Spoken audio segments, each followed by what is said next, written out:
Já vamos começar o programa hoje falando sobre o tema muito importante, que é a cardiologia pediátrica.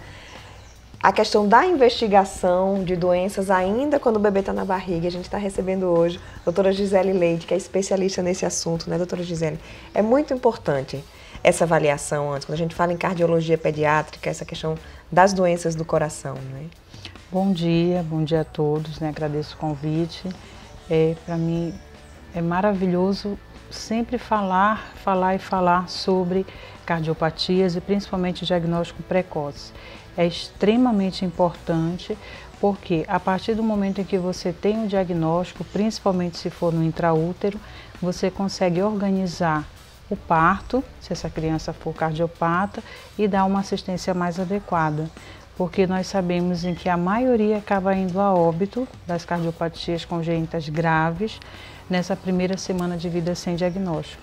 Então é um assunto tão importante que foi instituída uma portaria de lei em 2012, instituindo o Dia Nacional de Conscientização da Cardiopatia Congênita como dia 12 de junho. Certo, a gente falando em diagnóstico no pré-natal, tem várias ultras e nessas ultras já dá para diagnosticar algum problema? No ultrassom obstétrico, não.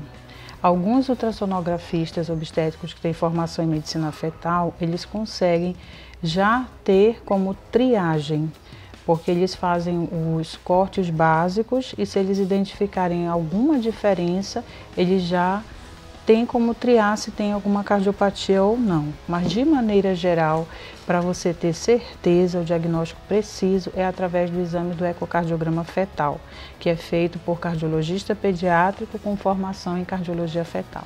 E é um ultrassom normal, né, doutora Gisele? É igual a uma quando eu estava ultrassom. grávida eu fiz esse exame.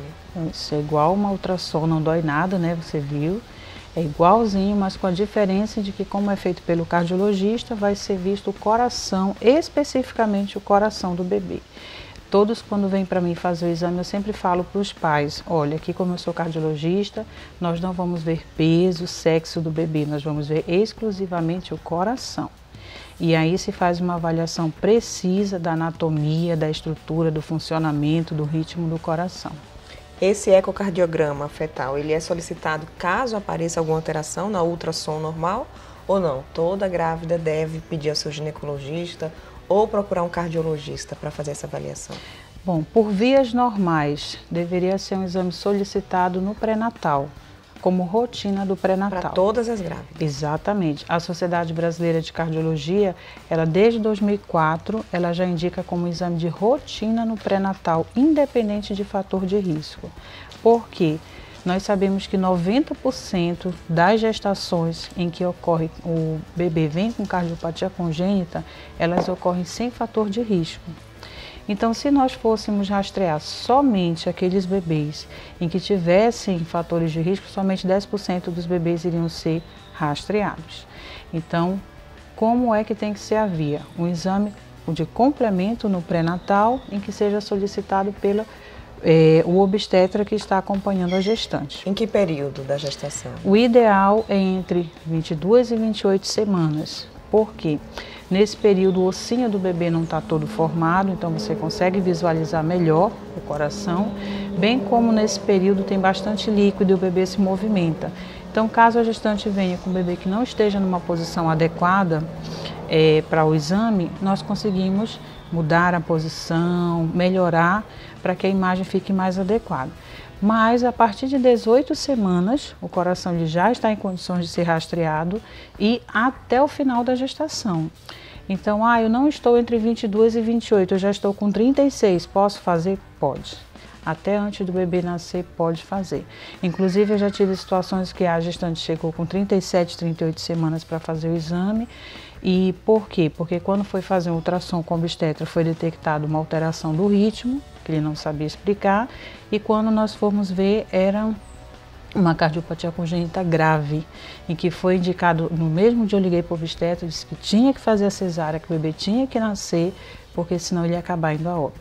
E aí foi feita a cesárea, o bebê nasceu, fez todos os procedimentos depois que nasceu e ficou super bem. Hoje está com 2 anos de idade, excelente. Esse diagnóstico prévio, o bebê já pode ser tratado ainda no útero ou não? Vocês já se preparam para receber quando ele sair e aí oferecer o tratamento certo? As duas situações. existem algumas alterações cardíacas em que nós precisamos passar algumas medicações para a mãe, certo? Para que essas medicações cheguem até o bebê e assim eles sejam tratados. Existem algumas cardiopatias em que já tem procedimento intraútero, certo? Em que se faz. Existem outras em que elas vão ter uma resolução espontânea na própria gestação. Então, a mais frequente, que é a CIV, que eu costumo traduzir como um furinho no coração, ela pode, 80% dos casos, ela resolve espontaneamente, fecha sozinho, e quando o bebê nasce já não tem mais. Como tem aquelas em que o bebê, quando nasce, ele tem que operar de urgência, senão ele vai a óbito. E aí, nesses casos, a gestante ela vai ser conduzida pelo pré-natal de alto risco. Nós costumamos encaminhar para o segmento com a cardiologia fetal também. E aí já se orienta o obstetra, olha, esse bebê tem que nascer num local que tem uma assistência de UTI. Quando nascer, esse bebê tem que colocar tais medicações para que ele consiga sobreviver, tem que fazer tais exames para que ele possa ter o seu diagnóstico e a cirurgia indicada o mais breve possível. Então, tudo vai depender do tipo de cardiopatia que o bebê apresenta. Agora, a mãe não fez, o bebê nasceu e muitas vezes tem crianças que crescem, passam 1 ano, 2 e aí que vão descobrir depois de vários sintomas que tem algum problema no coração. A mãe que não fez deve fazer esse eco no bebê ainda, depois que ele nasce? É necessário também essa avaliação, né? Porque a gente tem o teste do pezinho, tem esse teste também do coraçãozinho? Isso, quando o bebê nasce, se não foi feito esse exame, quando ele nasce tem o teste de triagem, que é o teste de coraçãozinho. Esse teste é para ser feito dentro das 24, 48 horas ou antes da alta hospitalar. Vai ser medido o oxigênio no braço direito do bebê em uma das perninhas. Através dessa medida do oxigênio vai se saber se tem algum fator de risco para cardiopatia, certo? Ele serve como teste de triagem para as 30% cardiopatias congênitas em que são críticas, que são aquelas em que o bebê nasceu, ele tem que operar, senão vai a óbito. Se o teste do coraçãozinho der alterado, automaticamente tem que fazer um exame do ecocardiograma. Não, o teste deu normal. O pediatra avaliou, a criança está muito bem, ela pode ficar tranquila. Lembrando que existem algumas cardiopatias que são as leves, em que o teste ele não é 100% fidedigno para afastar. Então, pode ser que ao longo da vida, se começar a aparecer cansaço, coração acelerado, a criança ficar roxinha, são as cardiopatias que vão se manifestar mais tardiamente. Então, se o pediatra que está acompanhando perceber alguma alteração, seria indicação de uma avaliação cardiológica. E as chances de cura? Depende do tipo de cardiopatia? Ou a criança que recebe esse atendimento, ela consegue? Depende do tipo de cardiopatia e se consegue o atendimento, certo? As cardiopatias congênitas leves, algumas elas conseguem resolver espontaneamente, certo? Já aquelas que são moderadas a graves, principalmente as graves, se não tiverem um tratamento adequado, infelizmente a criança não tem uma boa evolução. Então eu vou citar 2 cardiopatias que são uma das mais graves, a hipoplasia do véio e a transposição dos grandes vasos da base, em que são 2 cardiopatias em que se o bebê não operar, não tem como ele sobreviver, ele vai a óbito, certo? E vai a óbito precoce? Vai a óbito dentro desse período de recém-nascido. Então tudo vai depender do tipo de cardiopatia que ele tem para saber como vai ser a evolução. Tem umas perguntas aqui, doutora Gisele, que foram enviadas a Fabiana da Silva. Ela disse que o bebê dela foi diagnosticado com sopro no coração. Quais devem ser os cuidados e o tratamento? E quer saber se é uma questão genética. Pronto. O sopro cardíaco, a primeira coisa que tem que ver é se ele é inocente ou patológico, certo? Porque o inocente, 50% até 80% das crianças no mundo inteiro, principalmente na faixa etária escolar, elas vão apresentar o sopro cardíaco. Anemia pode dar sopro cardíaco, certo? Estados como febre pode dar sopro cardíaco. Então a primeira coisa é ter uma avaliação do médico que acompanha bem adequado. Se o médico que acompanha avalia e acha que esse sopro não é o inocente, que realmente tem alguma coisa a mais, alguma alteração no exame da criança, na história, por exemplo, não ganho de peso associado a um sopro já é evidência de cardiopatia congênita grave, aí ele encaminha para o cardiologista para fazer uma avaliação. certo? Essa avaliação vai ser a consulta, onde a criança faz o eletrocardiograma, e se o cardiologista achar que o sopro é patológico, ou seja, que tem indicação de cardiopatia, aí vai ser solicitado o exame do ecocardiograma, que é o mesmo ultrassom em que se faz quando se está gestante, só que agora especificamente do coração da criança. O tratamento é cirúrgico ou não? Tudo depende do que vai ser diagnosticado, depende do tipo de cardiopatia, e aí a depender de cardiopatia vai se ver se vai só aguardar resolução espontânea, se tem que fazer tratamento com medicamentos ou se tem que ir para a cirurgia, ou até cateterismo cardíaco, porque hoje já tem um grande número de procedimentos que são resolvidos só com cateterismo. A cirurgia cardíaca, que a gente vê o bebê é tão pequenininho ali, mas é uma cirurgia muito agressiva para eles, ou como um adulto, ou tem o mesmo risco de uma cirurgia no adulto? O risco é maior porque, imagine-se fazer uma cirurgia num bebê de 800 gramas, como tem alguns casos de bebê prematuro que tem canal arterial, uma importante repercussão e que tem que ir para a cirurgia. Então, todos os órgãos da criança ainda não estão desenvolvidos, não estão maduros para poder responder a um pós-operatório. Então, com certeza, o risco vai ser muito maior do que de um adulto. E também o risco vai depender do tipo de procedimento, qual é a cardiopatia, se é uma cirurgia em que vai ter circulação extracorpórea ou não, vários fatores envolvidos. Em alguns casos, como esse das cardiopatias que eu citei graves, em que se a criança não operar vai a óbito, sempre eu costumo dizer para a família o seguinte, se colocando na balança o risco-benefício, o benefício é muito maior que o risco, porque sem a cirurgia a criança não vai sobreviver. Então, nessa hora você tem que pensar mais no benefício e esquecer os riscos. Ótimo. E o risco maior é não diagnosticar, né? Exatamente.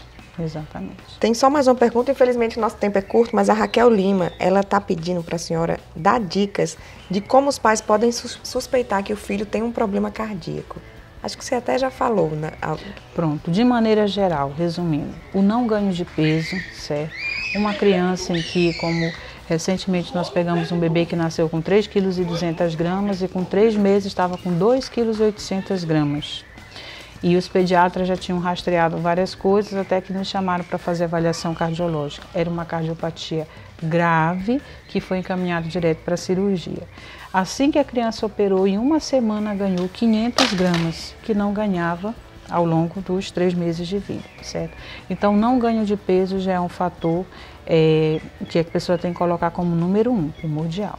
Outras situações, crianças maiores. Ai, mãe, olha, meu coração está disparando, está acelerando, está doendo, que as pessoas costumam dizer coração não dói, certo? Mas se a criança se queixa com frequência, principalmente se associado a isso, tem palidez, fica suando frio, a mãe ou o pai pega, o coraçãozinho está acelerado, também tem indicação.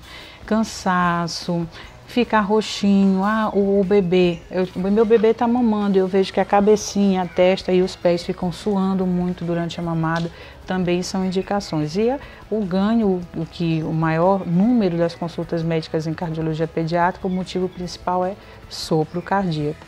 Se o pediatra identificar ao longo da vida e perceber que esse sopro está associado ao cansaço, ficar roxinho, coração acelerado, ele tem indicação da avaliação cardiológica. Eu vi que a senhora trouxe aqui o sopro, é com esse equipamento aqui. Exatamente, no consultório. Exatamente. Por que eu trouxe esse esteto? Porque é frequente as mães falarem, os pais, o médico auscultou um sopro no eletro. Aí foi percebido um sopro quando ele foi fazer um eco. Então, assim, o sopro cardíaco ele é um barulho, certo? É um som. E ele não vai ser identificado no eletro, nem no raio-x, nem no eco. Não são nos exames, é através desse aparelho. Então, na hora em que o médico coloca para auscultar o seu filho, é esse som que é o sopro cardíaco. E aí esse sopro vai ser avaliado através dos exames, né, tanto o exame clínico como os exames complementares, para saber se ele pode ser por alguma cardiopatia ou não. E lembrando que nós estamos falando de cardiopatia congênita, mas também, infelizmente, nós estamos numa epidemia mundial de obesidade, que aí está associada à hipertensão e fator de risco cardiovascular. Então, na faixa etária dos adolescentes, nós infelizmente já temos uma realidade que criança com 7 anos de idade, pesando 65 quilos, diabética e hipertensa. Então são fatores também que, apesar de não ter nascido com problema no coração, tem risco para infarto precoce e tudo. Então também merece uma avaliação cardiovascular e às vezes o acompanhamento. Então, né, doutora Gélia, vale sempre marcar essa avaliação. Se tem um filho, está aí com 5, 6, 7, sempre é válido. A prevenção, fazer essa avaliação, certeza. porque a prevenção está em primeiro lugar sempre. Exatamente. Muito obrigada e volte sempre aqui no nosso programa. Obrigada, voltarei sempre. Sendo convidada, vou sempre voltar, porque os temas de cardiologia pediátrica e adquirida são inúmeros. E a nossa intenção é conscientizar a população sobre a importância do tema e a gravidade. Então nós temos para falar sobre teste do coraçãozinho, febre reumática, várias outras coisas, e que por isso nós temos um blog em que deixamos disponíveis à população. O blog é tanto direcionado para a comunidade científica como o público em geral, certo? Para tentar conscientizar o máximo possível das pessoas sobre os temas em cardiologia. Qual o endereço do blog? giselepacleite.blogspot.com.br. Ótimo, então tem alguma dúvida sobre cardiologia congênita, acessa lá o blog que eu tenho certeza que tem várias dicas muito importantes. E se tiverem dúvidas, lá tem o endereço do e-mail. Para nós será um prazer poder receber as dúvidas e conseguir esclarecê-las. Ótimo, muito obrigada, doutora Gisele. Eu que agradeço. E agora a gente vai para um rápido intervalo. No próximo bloco tem entrevista também, vamos falar sobre modulação hormonal, com a doutora Ivonilde Jales. Não sai daí, o Viver Bem volta já já.